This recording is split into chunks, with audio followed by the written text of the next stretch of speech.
শোনো না, আমার জামাই তো আমার ডিভোর্স দিয়ে দিব, মোটামুটি সবকিছু রেডি। কি কও এগুলা? আমার তো মনে হয় কালকেই ডিভোর্স দিয়ে দিব। আচ্ছা, আমরা কবে বিয়ে করব? বিয়ে করতেছি মানে? কে কারে বিয়ে করতেছে? কি কইতাছো? তুমি আর আমি। তোমার জন্যই তো আমার স্বামীর ডিভোর্স দিতেছি। এই, কে কইছে তোমারে যে তোমার জামাইরে ডিভোর্স দিতে? কি কইতাছো তুমি এগুলা? ডিভোর্স না দিলে আমরা কেমনে বিয়ে করব? আমি তোমারে কইছি যে আমি তোমারে বিয়ে করুম? কি কইতাছো তুমি এগুলা? তাহলে এই যে এতদিনের তোমার আমার প্রেম, আরে এটারে প্রেম কই নাকি? এটা ছিল টাইম পাস। তুমিও ফ্রি ছিলা, আমিও ফ্রি ছিলাম। তুমিও সময় কাটাইছো, আমিও সময় কাটাইছি। তাহলে তুমি আমার বিয়ে করবা না? এই, তুমি কি পাগল হইছো? আমার একটা ফ্যামিলি স্ট্যাটাস আছে, আমি একটা বংশীয় পোলা। তোমার মতো একটা বেয়াক্তা মেয়ারে যদি আমি বিয়ে করি, আমার আব্বা মা মানবো? মানবো না। তাহলে তুমি এতদিন আমার লগে প্রেম করছো কেন? বেঈমান, প্রতারক। এই, কে বেঈমান, কে প্রতারক? আমি যদি বেঈমান হই, আমি যদি প্রতারক, তাইলে তুই কি? তুই তো সহজ সরল স্বামীটার লগে প্রতারণা করিস নাই? তুই তার সরলতার সুযোগ নিয়ে তারে সর্বশান্ত করিস নাই? সে কি তোরে কম ভালোবাসছিল? আজ তুই তারে ডিভোর্স দিয়ে আমারে বিয়ে করতে চাস। কাল যদি আমি বিদেশ যাই, তুই তো অন্য কারোর লগে ভাগবি। ভাগবি না? তার কোনো গ্যারান্টি আছে? তাহলে এতদিন যে আমি তোমার লিগা এত কিছু করলাম, তুমি যা চাইছো তাই দিছি। আমার স্বামী পাঠানো টাকা, এত কষ্টের টাকা আমি তোমারে দিছি। তুমি বাইক চাইছো, বাইক কিনা দিছি। আমার এত ভালো শাশুড়ি, ননদ, ভাই, ভাবি, তাকে সবার বিরুদ্ধে গেছি, সমাজের বিরুদ্ধে গেছি। সমাজের মুখে চুন কালি মাইখা আমি তোমার লগে সম্পর্ক রাখছি। এই, কে কইছে তোর এত কিছু করতে? এইসব করণের আগে আমার কাছে একবারও জিগাইছিলি? তোর লগে আমার যা সম্পর্ক ছিল সব শেষ। তোর মতো কিছু কিছু বউদের জন্য সব প্রবাসীর বউদের বদনাম হয়। সব প্রবাসীর বউ না তোর মতো এত খারাপ না। খারাপ আছিস কেন? যা।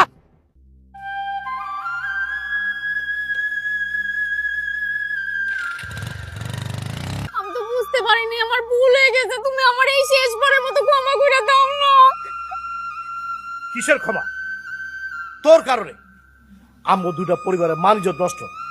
আমরা মানুষের সামনে মুখ দেখাতে পারি না। তোর কোনো ক্ষমা নাই? তুই না ডিভোর্স চাইছিলি? ভাইজান, আমি আর ডিভোর্স চাই না, আমার ডিভোর্স লাগবে না। কিন্তু আমি চাই।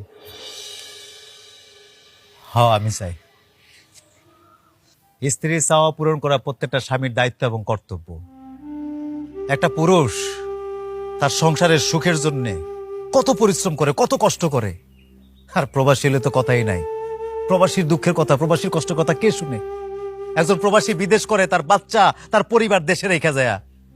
কিন্তু সেই প্রবাসী যখন শুনে তার পরিবার, তার স্ত্রী অন্য জায়গায় প্রেমে জড়িত হয়েছে, এর চেয়ে কষ্টের, এর চেয়ে দুঃখের একজন প্রবাসী আর কিছু হইতে পারে না। তুমি আমার কাছে মুক্তি চাইছিলে না? চাই না, আমি আমার মুক্তি চাই না।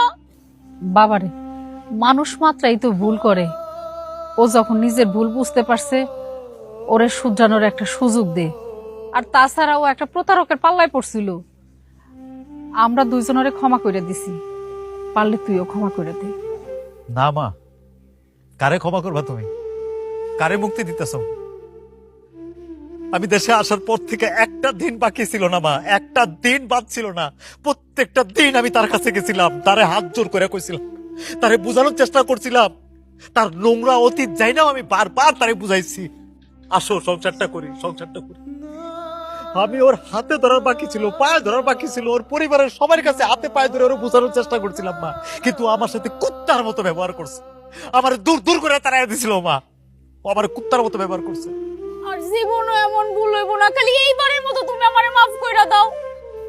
না, তোমার এইবারের জন্য কেন, কোনবারের জন্য তোমার মাফ করা যায় না, তোমার ক্ষমা করা যায় না। কারণ তোমারও যদি আমি এখন ক্ষমা করে দিই, তাহলে আমার হাজার হাজার প্রবাসী ভাইরা অনেক কষ্ট পাইব, তাকে কলজা ভাঙা যাইব। কারণ তোমার মতো বউয়ের সংখ্যা এই দেশে খুব অল্প, অথচ আমার হাজার হাজার প্রবাসী ভাইরা তাদের বউ বাচ্চারা এখানে বিদেশ করতেছে। আমার ওই ভাবিরা, ওই বোনরা কত কষ্ট করতেছে দেশে, তাকে বাচ্চারা মানুষ করতেছে, সংসার দেখতেছে। কিন্তু তোমার মতো একটা লুবি, অহংকারী, নিজের সৌন্দর্যের অহংকারী তুমি বাঁচো না। তুমি কি মনে করছো তোমার মাফ করা যায় না?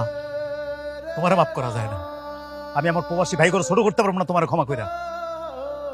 এই নাও তোমার ডিভোর্স পেপার, আমি সিগনেচার করে রাখছি।